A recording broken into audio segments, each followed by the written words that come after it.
C'est bien, on peut ouvrir la parole dans la deuxième épître de Pierre. J'aimerais de lire un verset là, dans la deuxième épître de Pierre, au chapitre 1 et le verset 12. 2 Pierre, chapitre 1 et le verset 12. C'est Pierre qui dit « Voilà pourquoi je prendrai soin de vous rappeler ces choses, bien que vous les sachiez et que vous soyez affermis dans la vérité présente. Et je regarde comme un devoir, aussi longtemps que je suis dans cette tente, de vous tenir en éveil par des avertissements. » Donc ici, c'est l'apôtre Pierre, en écrivant sa deuxième lettre à ses croyants, là. C'est pas des choses qui vont apporter de nouveau. C'est pas des choses nouvelles qui vont les apporter. Donc c'est la raison pourquoi il dit au verset 12, « Voilà pourquoi je prendrai soin de vous rappeler ces choses, bien que vous les sachiez. » Donc il va simplement rappeler des vérités que les croyants à qui il écrit savent déjà. Puis je crois que la raison, c'est que même s'il y a des choses qu'on a déjà entendues, vous savez qu'on oublie vite. Donc c'est pour ça qu'il ne faut pas avoir peur de répéter des choses qui ont déjà été dites dans le passé. Puis ce matin, vraiment, c'est ça que j'ai à cœur, c'est d'apporter une parole que j'ai déjà mentionnée dans le passé. Puis c'est concernant le vrai disciple. Qu'est-ce qu'est un vrai disciple? Donc, on va lire plusieurs passages dans le Nouveau Testament pour nous dire qu'est-ce que ça comprend d'être un disciple du Seigneur Jésus-Christ.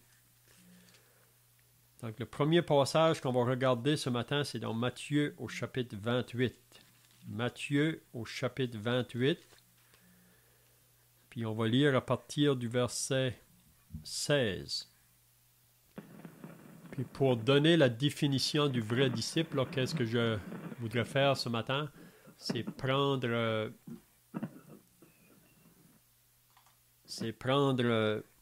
plusieurs passages, puis on va prendre le mot disciple, puis avec chaque lettre du mot, j'aimerais de donner la définition du vrai disciple. Donc, on va lire premièrement Matthieu 28 et le verset 16 jusqu'au verset 20. Les 11 disciples allèrent en Galilée sur la montagne que Jésus leur avait désignée. Quand ils le virent, ils se prosternèrent devant lui. Mais quelques-uns eurent des doutes. Jésus, s'étant approché, leur parla ainsi. Donc ici, ce sont les dernières paroles que Jésus va dire à ses disciples après sa résurrection, là, juste avant de partir au ciel. Il va leur donner ces paroles ici. Donc il va leur dire, Jésus s'étant approché, leur parla ainsi, tout pouvoir ou toute autorité m'a été donné dans le ciel et sur la terre. Puis là, il dit à ses disciples, allez, faites de toutes les nations des disciples, les baptisant au nom du Père, du Fils et du Saint-Esprit, et enseignez-leur à observer tout ce que je vous ai prescrit, et voici, je suis avec vous tous les jours, jusqu'à la fin du monde. Donc, premièrement, peut-être que j'aimerais donner la définition du mot disciple. Qu'est-ce que ça veut vraiment dire, le mot disciple? Ça veut dire c'est quelqu'un qui se place sous l'enseignement d'un maître dans le but de devenir comme son maître. Donc, c'est vraiment ça la définition du mot disciple.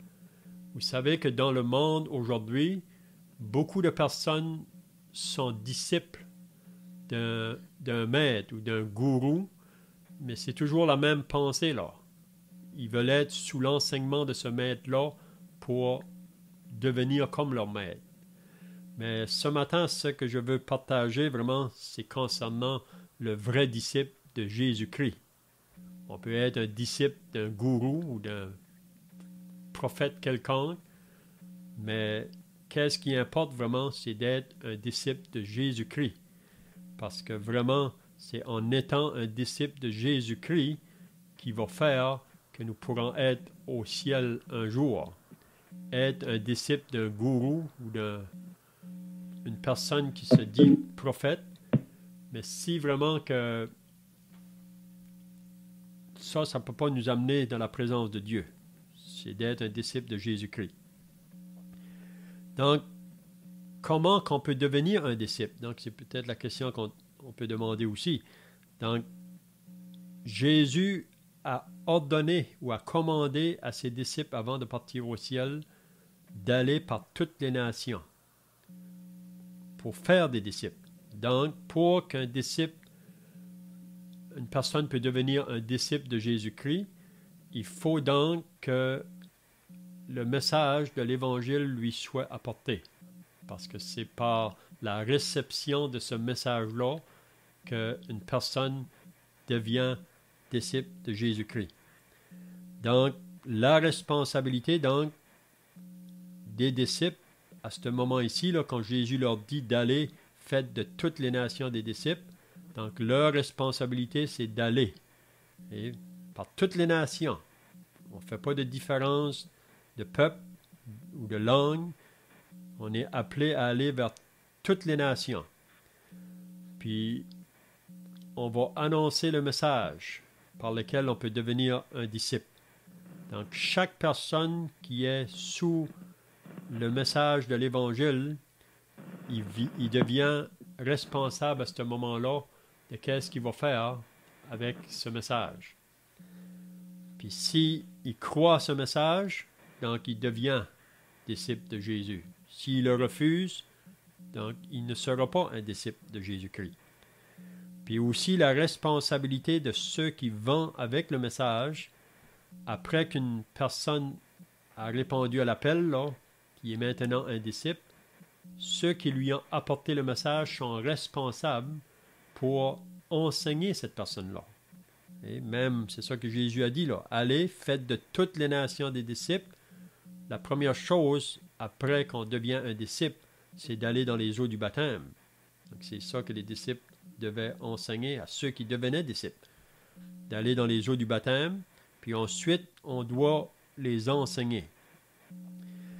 Donc, face au message de l'Évangile, si on prend la première lettre du mot disciple, là, c'est la lettre D, on va aller dans Marc au chapitre 8 et le verset 34.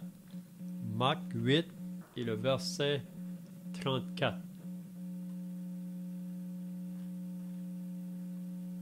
Puis on va lire au verset 34, c'est Jésus ici qui parle à une foule.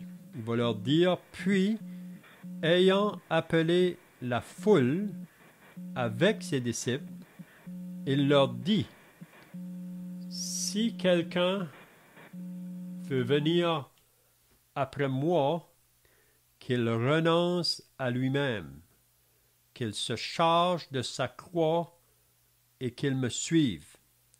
Car celui qui voudra sauver sa vie la perdra, mais celui qui perdra sa vie à cause de moi et de la bonne nouvelle la sauvera. Et que sert-il à un homme de gagner tout le monde s'il perd son âme? Donc ici, c'est Jésus devant la foule qui lance un appel, si on peut dire. Il dit, si quelqu'un veut venir après moi, donc si quelqu'un veut devenir mon disciple, donc qu'est-ce qu'il doit faire? Jésus dit qu'il renonce à lui-même, qu'il se charge de sa croix et qu'il me suive.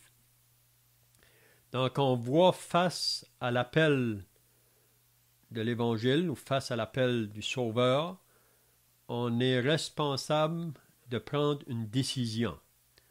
Donc, on peut dire que la lettre D dans le mot disciple, la première lettre, on pourrait dire quelqu'un qui devient un vrai disciple de Jésus-Christ, c'est quelqu'un qui y a eu un jour dans sa vie qu'il a pris une décision. Il s'est décidé. Vous savez qu'il y a beaucoup de choses qui peuvent empêcher quelqu'un de prendre position pour Jésus ou quelqu'un de suivre Jésus. Il y a beaucoup d'obstacles qui peuvent être sur le chemin. C'est pour cela que Jésus a dit à un moment donné, là, après qu'on lui a demandé la question, est-ce qu'il y a que peu de gens qui soient sauvés? Jésus a dit, efforcez-vous d'entrer par la porte étroite, parce que beaucoup chercheront à entrer et ne le pourront pas, parce qu'un jour, cette porte sera fermée. Donc, face au message de l'Évangile, ou face à l'appel du Sauveur, il faut qu'il y ait une décision qui soit prise. Donc, quelqu'un qui va commencer à suivre Jésus, il prend la décision de renoncer à toutes les autres choses qui pouvaient être un empêchement pour lui de suivre Jésus. Donc, on pourrait dire qu'un vrai disciple, donc, c'est quelqu'un qui a eu ce jour-là dans sa vie, qui a pris cette décision-là de suivre Jésus. Il a été prêt à renoncer à toute chose. Puis c'est comme j'ai dit, il peut y avoir beaucoup d'obstacles qui peuvent empêcher quelqu'un de suivre Jésus. On prend l'exemple du jeune homme riche. Vous savez que le jeune homme riche est venu à Jésus pour lui demander « Que dois-je faire pour avoir la vie éternelle? » Puis là, Jésus lui a dit « Tu connais les commandements. » Il a dit « J'ai suivi ça depuis mon enfance. » Mais Jésus va lui dire « Il te manque encore une chose. » Jésus savait vraiment qu'est-ce qui pourrait empêcher ce jeune homme-là de le suivre. Donc, il lui dit, il te manque encore une chose, va, vends tout ce que tu as, donne-le aux pauvres et viens et suis-moi. Donc, ce jeune homme-là, ça nous dit qu'il était très riche.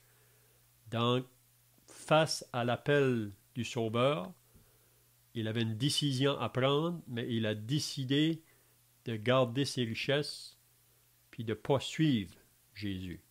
Donc, c'était ça, la décision du jeune homme riche. Puis, il y a beaucoup de monde aujourd'hui, face à l'appel de l'Évangile, ils veulent garder vraiment ce qu'ils ont plutôt de suivre Jésus. Puis ça peut être des choses parfois très légitimes. Okay? Donc, on peut dire donc que le vrai disciple, c'est quelqu'un qui a eu un jour, qui a pris une décision de suivre Jésus. Maintenant, on va aller dans Luc au chapitre 6. Puis on va voir concernant la lettre I. La deuxième lettre du mot disciple, qu'est-ce qu'on pourrait dire là? Donc, Luc 6 au verset 40.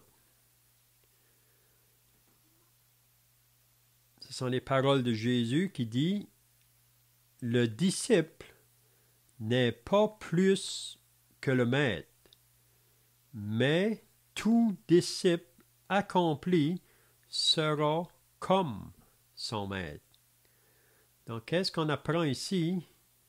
Avec la lettre I du mot disciple, que après qu'on devient un disciple de Jésus-Christ, comme on a dit tout à l'heure, la définition c'est d'être sous l'enseignement de son maître pour devenir comme son maître. Donc, on dit que quelqu'un qui est un disciple de Jésus-Christ, ce qu'il veut, il veut imiter son maître. Même l'apôtre Paul a pu dire ces paroles-là.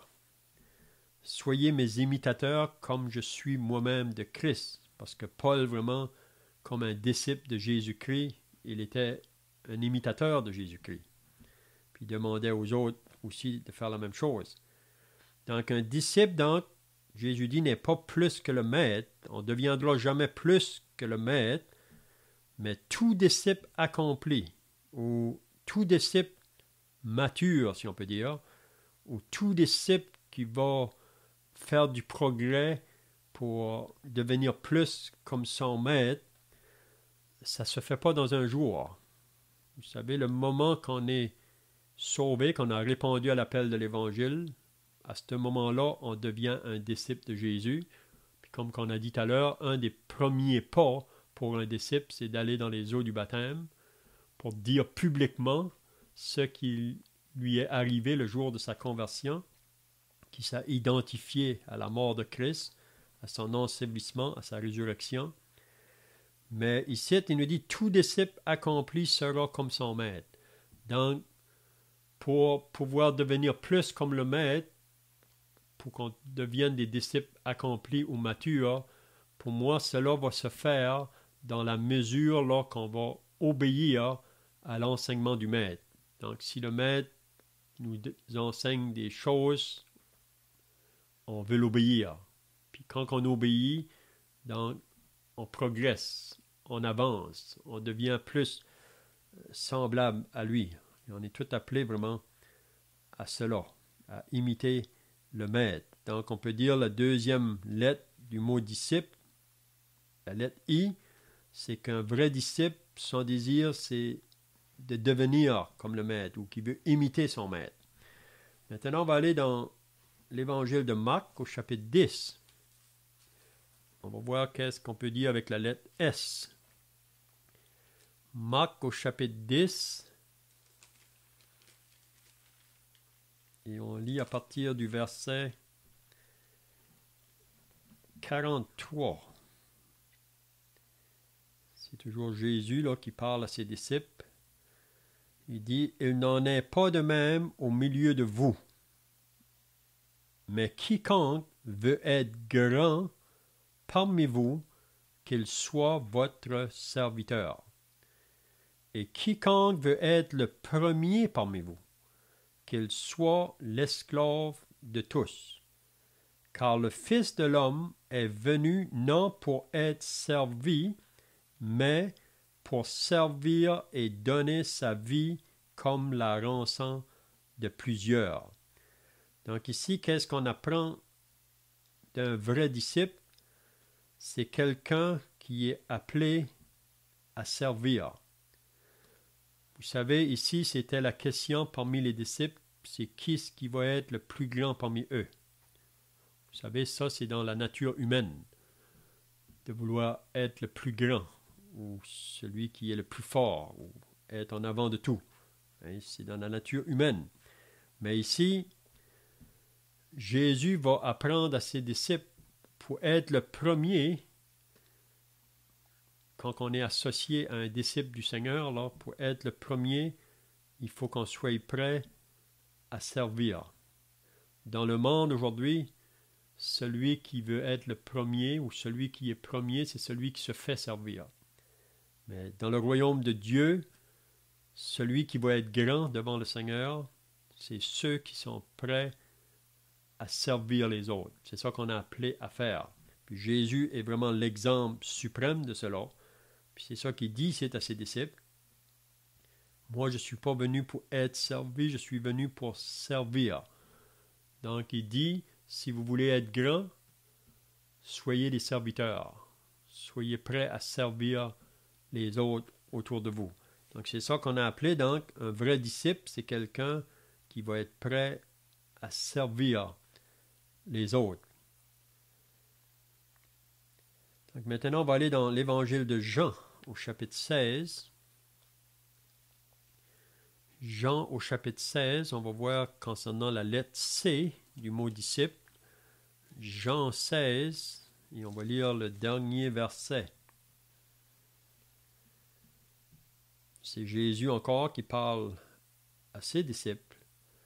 Il dit au verset 33 du chapitre 16 de Jean, « Je vous ai dit ces choses afin que vous ayez la paix en moi.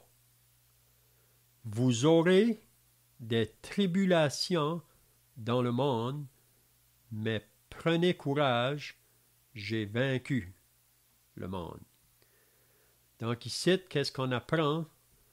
Un vrai disciple, c'est quelqu'un qui doit être courageux. Courageux pourquoi? Parce que pour suivre Jésus, on va rencontrer de l'opposition de la part du monde, des persécutions.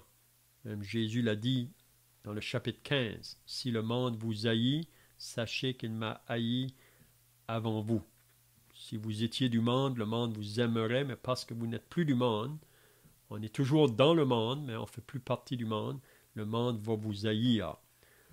La raison qu'ils vont vous haïr, c'est parce que vous ne voulez plus participer à ce que vous participiez autrefois avec eux, à aller dans les places où eux vont. Que maintenant, on sait, parce qu'on est associé avec le Seigneur, que c'est des endroits qu'on ne veut plus aller. C'est pas qu'on ne peut plus aller, mais on ne veut pas aller.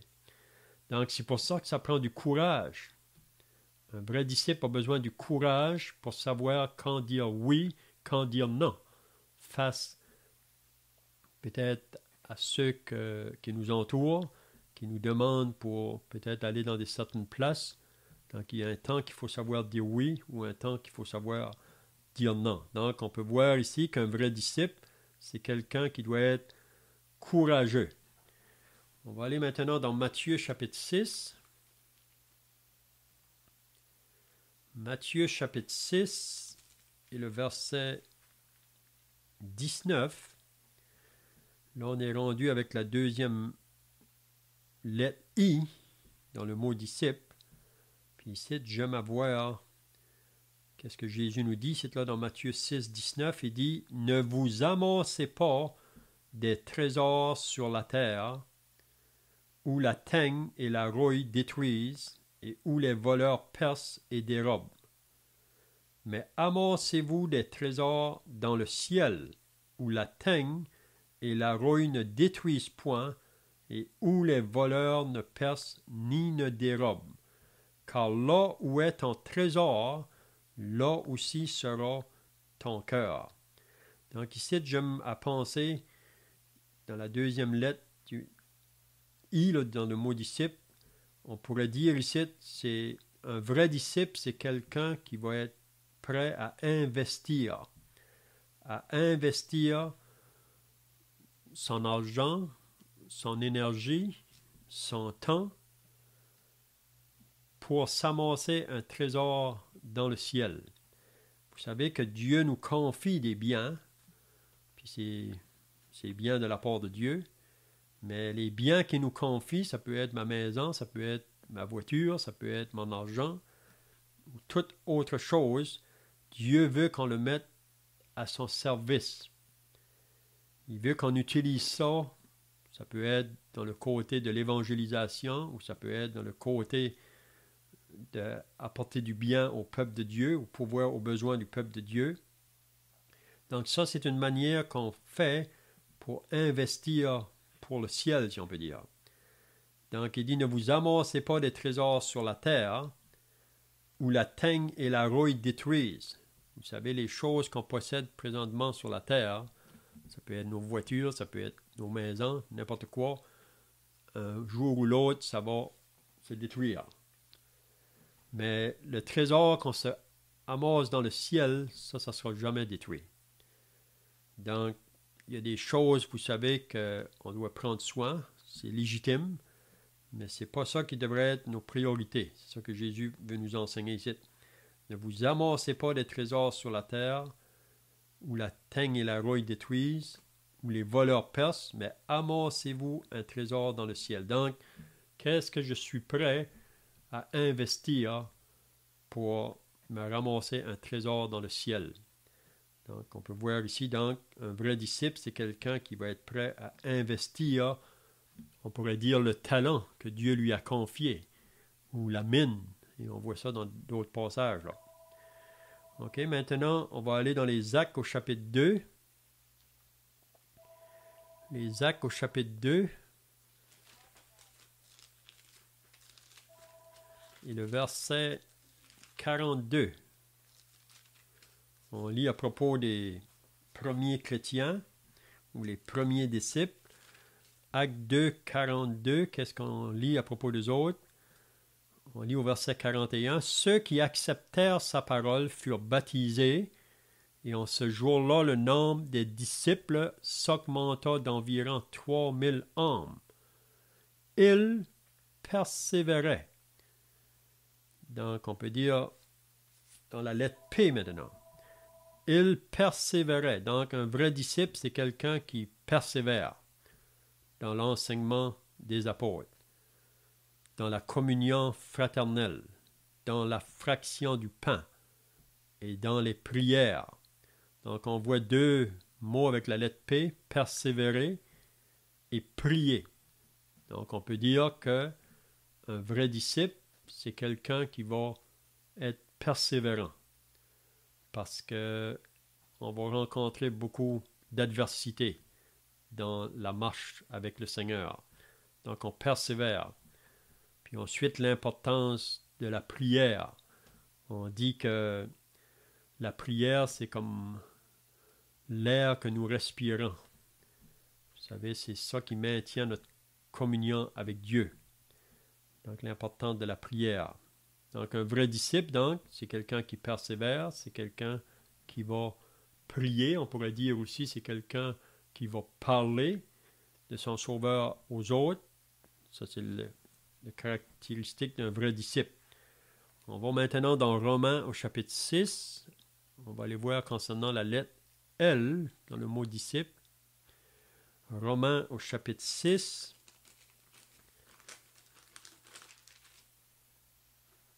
Et on lit à partir du verset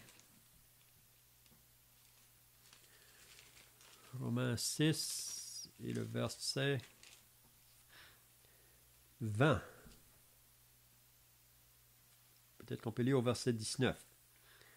Je parle à la manière des hommes, à cause de la faiblesse de votre chair. De même donc que vous avez livré. Donc ici, la lettre L, là, ça nous dit qu'autrefois, on a livré nos membres comme esclaves à l'impureté et à l'iniquité, pour arriver à l'iniquité. Ainsi maintenant, livrez vos membres comme esclaves à la justice, pour arriver à la sainteté. Donc, qu'est-ce que Paul nous enseigne ici? Qu'autrefois, quand on était associé au maître péché, on livrait nos membres, ça veut dire toute notre être, à ce maître-là, le maître péché.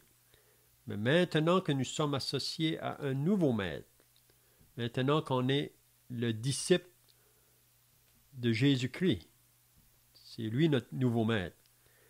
Donc ici, Paul nous exhorte maintenant à livrer nos membres. Comme autrefois on livrait nos membres au péché, maintenant il veut qu'on livre nos membres à une vie de sainteté, à une vie de justice, à une vie qui est en accord avec la volonté de Dieu ou qui est agréable à Dieu. Donc, on peut dire donc un vrai disciple, c'est quelqu'un maintenant qui va livrer ses yeux pour Christ. Il va livrer ses oreilles pour Christ. Donc, il va livrer ses membres. Ça veut dire qu'il utilise ses membres afin que cela apporte de la gloire à Christ. Donc, c'est le contraire de ce qu'on faisait autrefois. Puis, on va aller avec le dernier passage, c'est dans Matthieu chapitre 5. Qu'est-ce qu'on va dire avec la lettre E du mot disciple? Matthieu chapitre 5 et le verset 11 et 12. C'est Jésus ici en parlant encore à ses disciples.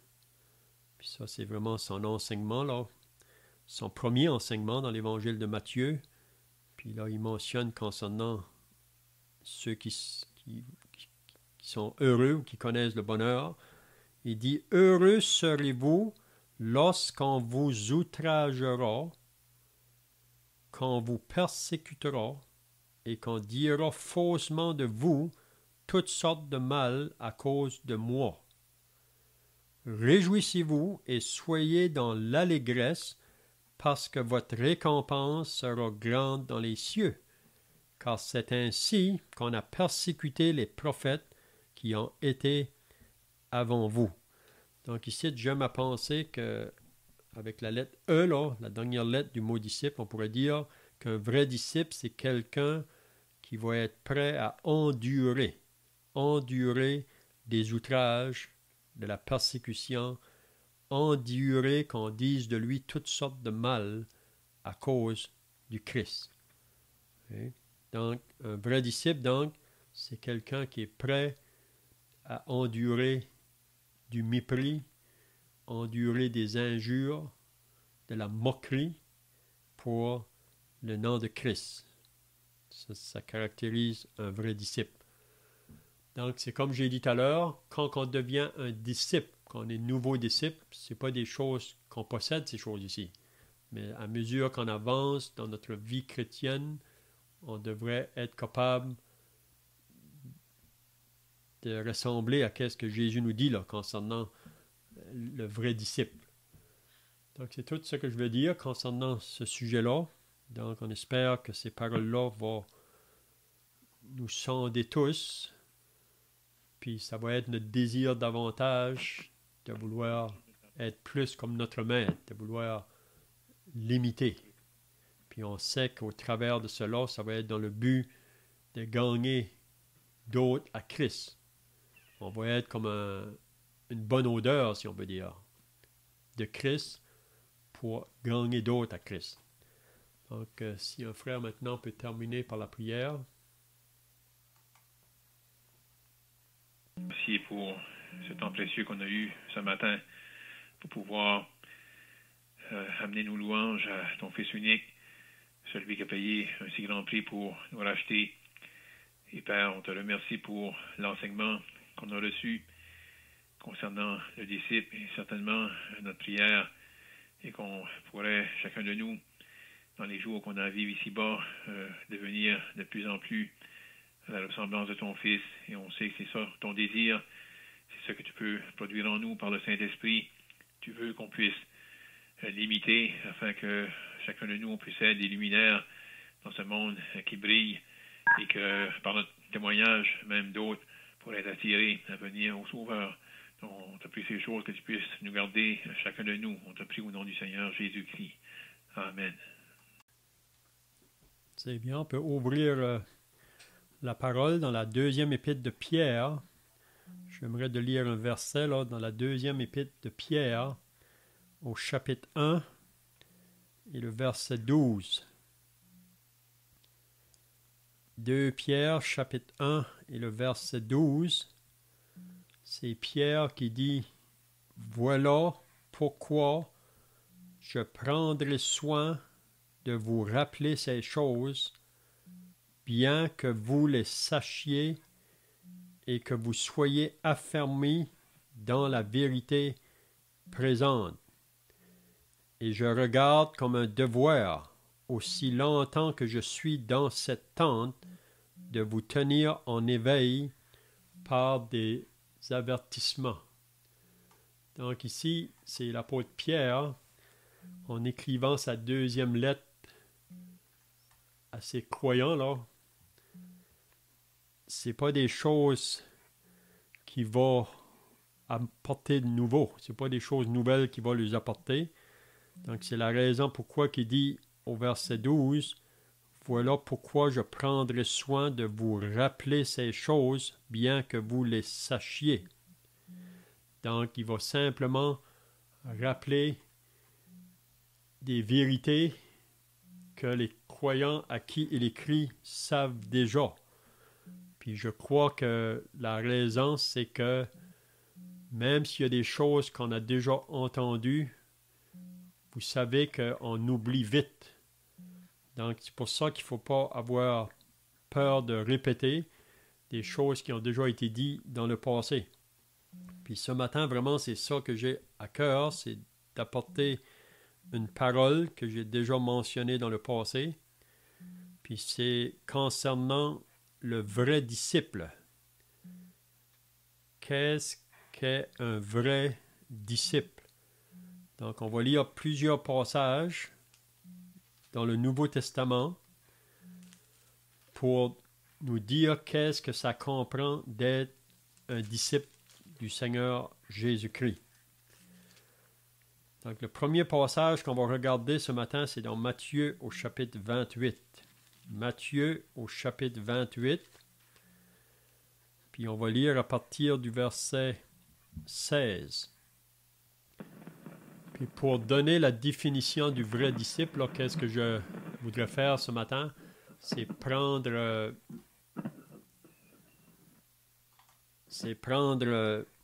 plusieurs passages, puis on va prendre le mot disciple, puis avec chaque lettre du mot, j'aimerais de donner la définition du vrai disciple.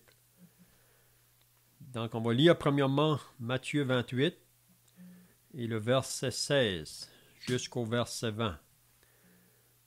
Les 11 disciples allèrent en Galilée sur la montagne que Jésus leur avait désignée. Quand ils le virent, ils se prosternèrent devant lui. Mais quelques-uns eurent des doutes. Jésus, s'étant approché, leur parla ainsi. Donc ici, ce sont les dernières paroles que Jésus va dire à ses disciples après sa résurrection, là, juste avant de partir au ciel. Il va leur donner ces paroles ici. Donc il va leur dire, Jésus s'étant approché leur parla ainsi, tout pouvoir ou toute autorité m'a été donné dans le ciel et sur la terre. Puis là, il dit à ses disciples, allez, faites de toutes les nations des disciples, les baptisant au nom du Père, du Fils et du Saint-Esprit, et enseignez-leur à observer tout ce que je vous ai prescrit, et voici, je suis avec vous tous les jours jusqu'à la fin du monde. Donc, premièrement, peut-être que j'aimerais donner la définition du mot disciple. Qu'est-ce que ça veut vraiment dire, le mot disciple? Ça veut dire c'est quelqu'un qui se place sous l'enseignement d'un maître dans le but de devenir comme son maître. Donc, c'est vraiment ça la définition du mot disciple. Vous savez que dans le monde aujourd'hui, beaucoup de personnes sont disciples d'un maître ou d'un gourou, mais c'est toujours la même pensée là. Ils veulent être sous l'enseignement de ce maître-là pour devenir comme leur maître. Mais ce matin, ce que je veux partager vraiment, c'est concernant le vrai disciple de Jésus-Christ. On peut être un disciple d'un gourou ou d'un prophète quelconque, mais qu'est-ce qui importe vraiment, c'est d'être un disciple de Jésus-Christ.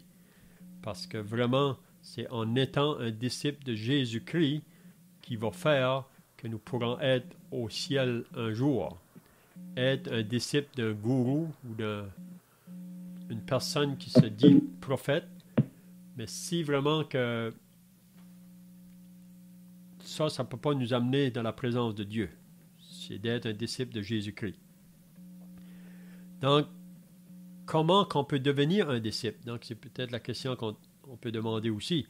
Donc, Jésus a ordonné ou a commandé à ses disciples avant de partir au ciel d'aller par toutes les nations pour faire des disciples. Donc, pour qu'un disciple, une personne peut devenir un disciple de Jésus-Christ, il faut donc que le message de l'Évangile lui soit apporté.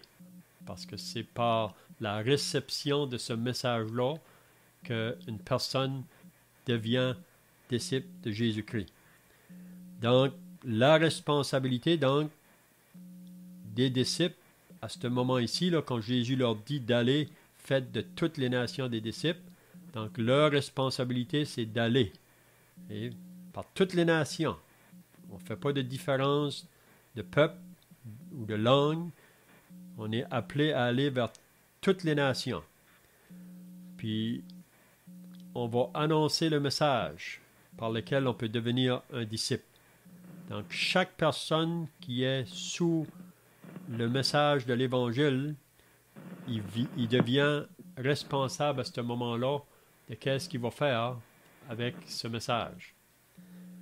Puis, s'il croit à ce message, donc il devient disciple de Jésus. S'il le refuse, donc il ne sera pas un disciple de Jésus-Christ. Puis aussi la responsabilité de ceux qui vont avec le message, après qu'une personne a répondu à l'appel, là, qui est maintenant un disciple, ceux qui lui ont apporté le message sont responsables pour enseigner cette personne-là. Et même, c'est ça que Jésus a dit, là, allez, faites de toutes les nations des disciples. La première chose, après qu'on devient un disciple, c'est d'aller dans les eaux du baptême. Donc, c'est ça que les disciples devaient enseigner à ceux qui devenaient disciples. D'aller dans les eaux du baptême, puis ensuite, on doit les enseigner. Donc, face au message de l'Évangile, si on prend la première lettre du mot disciple, là, c'est la lettre D, on va aller dans Marc au chapitre 8 et le verset 34. Marc 8 et le verset 34. Puis on va lire au verset 34, c'est Jésus ici qui parle à une foule. Il va leur dire, puis, ayant appelé la foule avec ses disciples, il leur dit, si quelqu'un veut venir après moi, qu'il renonce à lui-même, qu'il se charge de sa croix et qu'il me suive. Car celui qui voudra sauver sa vie la perdra, mais celui qui perdra sa vie à cause de moi et de la bonne nouvelle la sauvera. Et que sert-il à un homme de gagner tout le monde s'il perd son âme? Donc ici, c'est Jésus devant la foule qui lance un appel, si on peut dire. Il dit, si quelqu'un veut venir après moi, donc si quelqu'un veut devenir mon disciple, donc qu'est-ce qu'il doit faire? Jésus dit qu'il renonce à lui-même, qu'il se charge de sa croix et qu'il me suive. Donc on voit face à l'appel de l'Évangile ou face à l'appel du Sauveur, on est responsable de prendre une décision. Donc on peut dire que la lettre D dans le mot disciple, la première lettre, on pourrait dire quelqu'un qui devient un vrai disciple de Jésus-Christ, c'est quelqu'un qui a eu un jour dans sa vie qu'il a pris une décision. Il s'est décidé. Vous savez qu'il y a beaucoup de choses qui peuvent empêcher quelqu'un de prendre position pour Jésus ou quelqu'un de suivre Jésus. Il y a beaucoup d'obstacles qui peuvent être sur le chemin. C'est pour cela que Jésus a dit à un moment donné, là, après qu'on lui a demandé la question, est-ce qu'il y a que peu de gens qui soient sauvés? Jésus a dit, efforcez-vous d'entrer par la porte étroite, parce que beaucoup chercheront à entrer et ne le pourront pas, parce qu'un jour, cette porte sera fermée. Donc, face au message de l'Évangile, ou face à l'appel du Sauveur, il faut qu'il y ait une décision qui soit prise. Donc, quelqu'un qui va commencer à suivre Jésus, il prend la décision de renoncer à toutes les autres choses qui pouvaient être un empêchement pour lui de suivre Jésus. Donc, on pourrait dire qu'un vrai disciple, donc, c'est quelqu'un qui a eu ce jour-là dans sa vie